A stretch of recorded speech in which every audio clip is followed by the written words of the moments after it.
Likutei Sichos, Chelik Yudches, Volume 18, the fifth Sicha of Parshas Korach. This Sicha will explain what exactly was the argument, the protest of Korach, and the ensuing commandment in the Torah regarding the matnois kahuna, the various gifts / offerings that the Yidden have to give to the Kohanim, and also how this all connects to the festival of Gimel Tammuz, the 3rd of Tammuz, the day that commemorates the semi-release of the previous Rebbe from his imprisonment, the day that he was sent to Kostroma, as I'll explain in a moment. At the end of the Sikha, the Rebbe also explains in detail the talk that the previous Rebbe gave on that day before he boarded the train to go to Kostroma, to start to serve out this time of exile, at least what was taught at the time. However, we're only going to learn until Ois Yud, until the 10th chapter, as it's a very long Sikha, but we'll definitely cover the main point of the Sikha. So let's go through quickly the timeline to familiarize ourselves better with what happened with the previous Rebbe.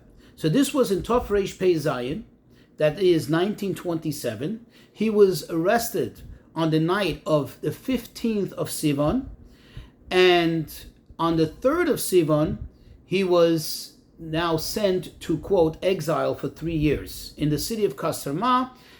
It wasn't necessarily geographically that far, however, as would be, let's say, Siberia or so on. However, it was far in the sense that it was totally isolated from practical Jewish life. There weren't that many Jews there, and there certainly wasn't a Jewish infrastructure. And then eventually on Yud Beis, Yud Gimel Tammuz, and the 12th, 13th of Tammuz, that's when he was notified that he's totally free, and that's when he was able to return home. And then eventually, this also wasn't, so to speak, a quote-unquote full-fledged release, because still he was living in the Soviet Union, which was like, in a sense, the whole country was one big jail. And therefore, at the beginning of the following year, that is Tov Reish Pei Ches, still 1927, but right after Simchas Torah, the previous Rebbe and his family left Russia for Riga, Latvia. So another thing to familiarize ourselves before we get into the Sikha, Chesed and Gevura. Of course, Chesed means kindness. Gevura typically is translated severity, and they correspond to Ratzoi and Shuv. These are topics, these are concepts which we familiarize ourselves in the past.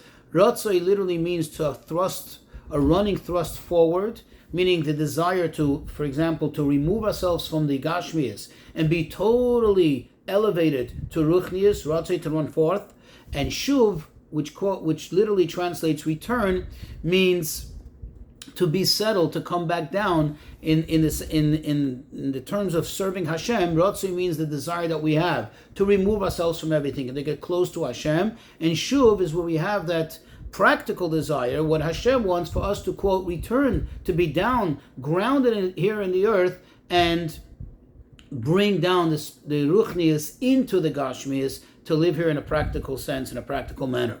Typically, Chesed corresponds to Shuv, as we'll see later, and Gevura corresponds to Ratzai. So let's get into this, to the Sikha. Regarding the close proximity of the story of the Machlokes of Korach, of the argument, the protest of Korach, the division of Korach, to the commandment regarding the matnos kahuna, the various offerings, the various gifts that we give to the Kohen. So the Sifri, the Medrash says, quote, after Korach came and contested the kahuna, Hashem said to Aaron, behold, I am going to, quote, write, sign, and notarize, so to speak, about your kahuna. Thus, this is why Hashem gives the commandment to affirm, to establish that indeed the kahuna is a viable thing, it is a correct thing, it's Hashem's desire, and therefore Hashem details the matnos kahuna.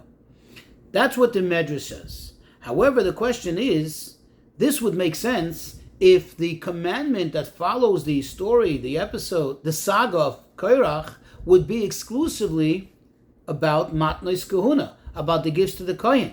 But the fact is that it also discusses the laws of Meiser. Meiser goes to the Kohen.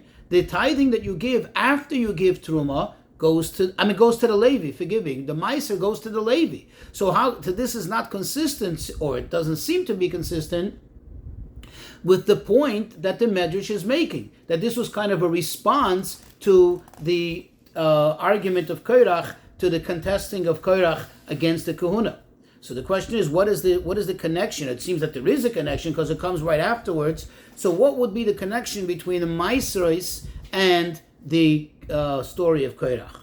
Moreover, if you think about it, Korach only contested against the Kahuna. Korach himself was a Levi. Korach didn't have any issue with the Leviah, with the fact that they were Leviim. He had an issue with the Kahuna. So why would you have to emphasize, and what reason would there be to, so to speak, reestablish or reaffirm the concept of Leviah? But the fact that the Torah, everything in the Torah is exact and everything is accurate, tells us that there is a connection between what Hashem said afterwards, meaning the Matnos Kahuna, the gifts for the Kohanim, and the gifts for the Levi, the Meiseros, and the whole Machlokes of Korach. So the Rebbe says, and to explain it, the Rebbe begins with an explanation, with an insight from the Noam Elimelech. There's a sefer called Noam Elimelech. This is from the holy Rabbi Elimelech of Lizhensk. You may know him as the brother of Reb Zusha Me'anipoli. And the Rebbe says, it's already been discussed in the past, that the Noam Elimelech explains that what was the whole idea, what was the whole concept, what was the whole issue of Korach. He says it's expressed in the first words of the parsha. It says Vayikach Korach, which literally translates, and Korach took. And Rashi even explains it. But what does the Targum say? What does Vayikach mean? And he took? It means V'ispaleg Korach. Korach divided himself. Korach divided. Well, he caused division. That's what he did. That's machlokes. What does this mean? So this is along the lines of what happened in the 6 days of creation. On the second day, it says that Hashem formed the Rokia Hamavdil Beimayim Lemayim. He formed the firmament, the heaven, the sky, which separates, quote, between water and water. What does that mean? That it makes a separation, that there is Mayim Elyonim, there's Mayim Tachtoinim. There are the upper waters, there are the lower waters. That means that the Korach wanted to emphasize this. His argument was that there is a separation, there is a division between the uppers and the lowers. Meaning, he said as follows. He says, look, what is the idea of a Kohen? Well, in the book of Divrei Hayomim, the book of Chronicles, if you look over there, chapter 23, verse 13, it says, Vayavdel Aaron l'hagdisha kodesh kadoshim hu avanav. That Hashem separated Aaron to make him holy, holy of holies, he and his sons. That means that what is the idea of kahuna? To be separate, to be holy. And then, of course, considering that what is the Kohen Gadol in reference to him, it says, Umin hamikdash lo yetze, he should never go out of the mikdash. Meaning, even God forbid, when something terrible happens in his family, there's a loss of life, the regular Kohen mourns. The regular Kohen goes outside of the Beis HaMikdash, figuratively, but the Kohen Gadol not. So his argument was, since that they are so holy and they're so elevated, Madua tisnasu al kal Hashem. Why are you raising yourselves over the congregation of Hashem? This is not to be understood literally, but rather that he was saying, how can you be the ones who raise over the Kahal Hashem? How can you be the ones that are mashpia, that interact with, that affect or that inspire the Kahal Hashem, the congregation of Hashem? You should be removed. You should be totally separate. You should be, you mean, in other words, your mode of service, you, the Kohanim, was Korach's argument, is Havdalah, is to be separate, is to be divided, and what is their avodah of the Yidden? To be down in the earthly things, to be down in the world. So what connection do you have with them? And that was his argument, and that's why he said, I desire to be a Kohen too. I want to be separate. I want to be removed. I appreciate this, but not the way they're doing it. I appreciate only if there's two different things. There is the Elyonim and there's Tachtoinim. And now we could understand the connection to the Matnos Kahuna, to the gifts for the Kohanim. What is Matnos Kahuna? it emphasizes the connection that there is between the Kohen and the regular Jew. The Yid gives from his possession to the Kohen, meaning that they elevate from the things that belong to them and they become a gift to the Kohen, which is essentially a way that they're giving it to Hashem. So they're taking the Tachtoin, they're taking from the lower element, and they're elevating it through the Kohen to the highest of high, to Hashem himself. So that explains now the connection. However, this makes sense, but there's still one question. The question that remains is, if this is the whole purpose, namely, that the reason why Hashem said it right after the argument of Korach was to emphasize, was to illustrate how there is a connection between the higher and the lower. If so, perhaps, maybe, it would have been more appropriate to discuss korbanos. What happens by a korban? By a korban, you take the tachton, you take an animal, which is a simple animal in itself, it's just very tachton, very lowly, and you consecrate it, and you make it into a korban, and it gets totally elevated to Hashem. Especially a korban oila goes totally up to Hashem. So why did Hashem specifically pick the concept, the idea of matnes kahuna to counter the machlekes of Korach? And if you think about it, moreover, when you look at a korban, after it gets consecrated, like I said, it gets totally elevated to Hashem. It becomes totally spiritual. You can even see that in the Beis HaMikdash, the smoke going straight up to the heavens. Whereas by the Kohen, even when it becomes quote-unquote holy, and the Kohen has to treat it as a holy item, still, how does the Kohen consume it? The Kohen has to consume it. In other words, how does it get connected to the Kohen? By him enjoying it, which is still something connected to the Tachton. So it doesn't seem. So why did Hashem pick korbanos as why did he not pick korbanos as a symbol, as a response, as an argument to counter Korach's argument? Why did he pick specifically the idea of matnes kahuna? So the Rebbe says, Parshas Korach is always read in proximity to Gimel Tammuz.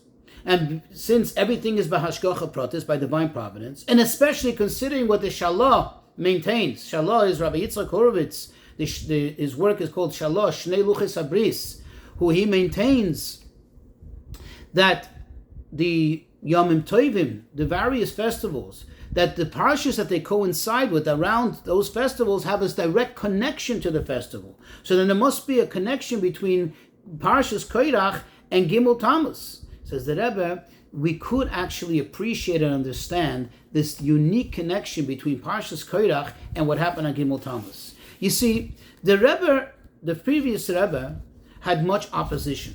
There was much opposition, obviously, from the Soviets, from the KGB, and so on. But really, what were they opposed to? If you think about it, what they were really opposed to was not he himself being a religious Jew, not he himself being a pious Jew, not he himself learning Chassidus, but rather the work that he did to connect to the regular Jew, the work that he was doing to spread Yiddishkeit to the average Jew, to the, I don't want to use the term lowly Jew, but to the regular low Jew, low down-to-earth Jew, to the little kids. That was their beef. That was their problem. That was their issue. And this is, of course, similar to what happened by Korach. He maintained, you're a Kohen, no problem, but you should be elevated. You shouldn't mix with the people. You don't have a connection to the people because there should be a division between the Elyonim and Tachtonim. And this is what Gimel Tammuz came about and shows that Hashem, so to speak, just like he said to Aaron, he wrote, he signed, he notarized the fact that he is authorizing that this is the way it is, that you could continue spreading Torah to the masses, and you, the Kohen, in this sense, the Rebbe, could and should still be connected to the people and continue to spread Torah to them. So this makes a lot of sense. However, this still is somewhat of a discrepancy. It's not 100% the same. Because if you think about it, what really happened on Gimel Tammuz? If you recall in the timeline, on Gimel Tammuz, he wasn't totally freed. He wasn't given totally the green light. Now you can go out there and go spread Yiddishkeit. But rather, he was sent to exile. So true that the worst was commuted. And the worst, I didn't want to say it verbalize it, like the Rebbe would never verbalize it to say Chas v'Shalom that they were considering capital punishment, but the worst was commuted, and not even to sit in jail, to just go there, it's a semi-freedom. But the fact is, he wasn't totally free. He was still under their jurisdiction, still under their thumb. Now, the virtue of the fact that he was in Kostrama tells us that he wasn't free. And he didn't become totally free until Yud Beis and Yud Gimel Tammuz. So how can we say that it's compared? How can we say it's similar to Parshas Korach when after Korach was done with, the kahuna was totally and absolutely reestablished? Says the Rebbe, and therefore we must conclude that specifically because of this, the fact that he was still under their thumb, so to speak, he was still under their jurisdiction and their authority, as he was sent to exile, Dafka, because of this is what brings out even more so the idea, the concept of the machlekes of Korach versus the response of Hashem with the matnos kahuna. So the Rebbe says, in order to understand this, we'll understand this by first getting a little better on the appreciation of matnos kahuna, of some of the halachas in the gifts of the kohanim, and we'll appreciate and answer a certain question that arises, and we'll be able to really fully understand this and see how the two come together. You see, the rule is, by matnos kahuna, that there is a precise quota, there's a precise limit. In other words, there is a minimum, even though according to the Torah there may not be a minimum, let's say in Truma, but the Chachamim established, the sages established a minimum. Either you give a 50th, which is 2%, or at least a 60th, or the most you can give is a 40th. But the rule is that you cannot give everything away. In other words, if a person is feeling overly generous and excited about the kahuna, he still cannot take his whole entire harvest and give it to the kohen. Something has to remain. In other words, there is a minimum and there's a maximum share. And the question is why? Why shouldn't you just be able to give everything away? The answer is, it's explained in the Chassidus, that a kohen, what does a kohen symbolize? What does a kohen represent? A kohen is ish hachesed. It represents chesed, kindness. What's kindness? Givingness. This corresponds to the concept of shuv, which is basically the idea of giving milmaila lemata. In other words, that the focus is not on the lamaila, the focus is not on the upper, but rather as it comes down and it's able to help, or it's able to energize and elevate, serve as a purpose for the mata, the shuv, the return. Whereas Levi represents, the Leviim represent gevura, severity, which is ratzoi. This corresponds to ratzoi, which is that thrust forward, which is the idea of milmata l'mayla, where the tachton wants to remove itself from being tachton and go totally up and get absorbed in the mayla. So what did Korach want? Korach wanted that everybody should get elevated, because he felt that the tachtoinim, the lower ones, meaning the regular Jew or the Jews as they are, with their feet on the ground, so to speak, they are not compatible to godliness the way they are. And therefore they have to cease being who they are, and they have to elevate themselves, remove themselves from being a tachton, and somehow become an elyon, which is the idea of ratzoi. And therefore they felt like the kohen shouldn't go down to the people.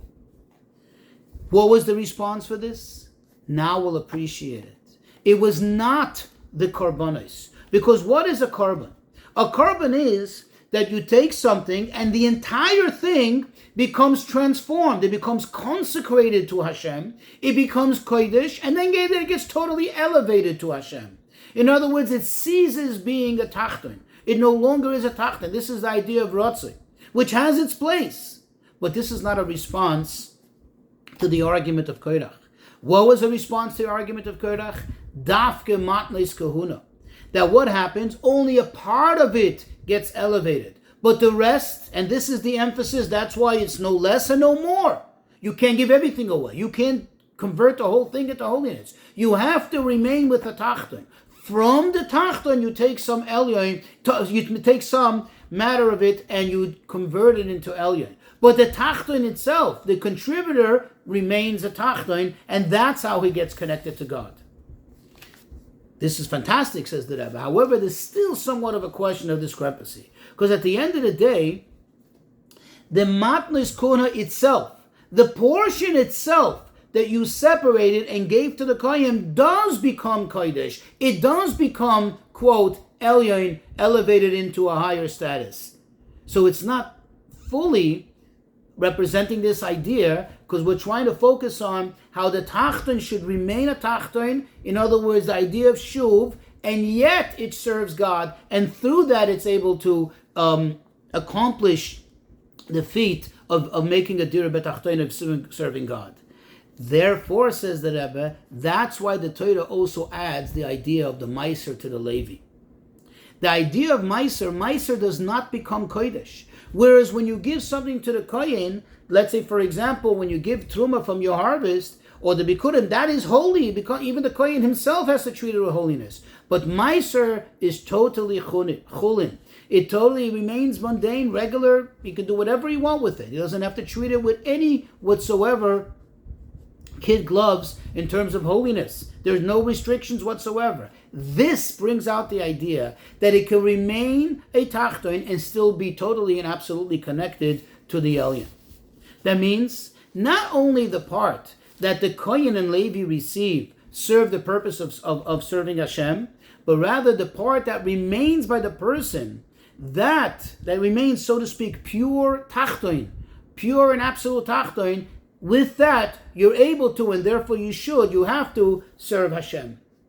And this is the reason why there is an established shiur, no more, no less. There's a quota. You cannot give more, you can't give less. There are limitations. Because this is to emphasize that you're supposed to be left, the person is supposed to be left with the tachton, with his matter, in order to be able to serve Hashem. By him enjoying it, by him using it for his purposes, dafka through that, he's able to serve Hashem.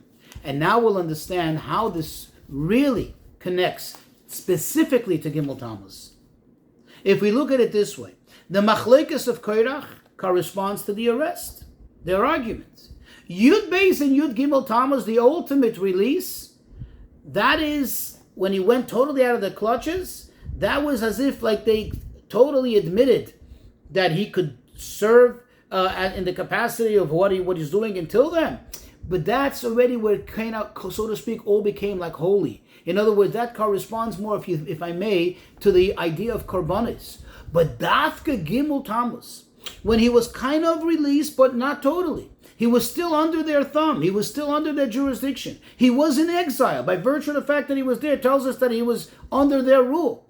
And yet, he was able to start, once again, he was able to act and bring Torah and mitzvahs, which we know, in the account of it, what happens? He immediately, as he was setting out there, right before he set out, he already sent somebody ahead to establish a cheder, to establish a cheder for little children to learn Torah, exactly the reason what he was arrested for, and to fix the mikveh there, and to see to it that there's Torah learning there. So in other words, the fact that he was released from jail gave him that ability to do it, while being under the clutches, in this case, there's no worse tachton, of the tachton itself. So this represents, this like symbolizes how it is the ultimate tikkun, the ultimate correction, the ultimate counter-argument to Korach's argument. That while being in the tachton, in the Gashmi, as they are Gashmi, you're not only, it doesn't serve as a stira, as a contradiction to godliness, but adarabah dafka, through that you're able to do godliness. And if you think about it, if he had not been sent to Kastrama, to this tachton, he wouldn't have had a direct connection to that place to focus in on that particular place and accomplish the Torah and mitzvahs that he actually accomplished because he was there. So this brings out the idea how the tachton itself serves the purpose, and this is the ultimate counter argument to Korach and the concept of Korach, which in this Sicha the Rebbe aligns with what the communists were arguing. You be up there, let the people be down there. That's what Korach was saying, and the response to it is matnos kuhuna and meiser, which says, no, there is a tachton, and dafka with the tachton, through the tachton, because of the tachton, that's how we serve Hashem.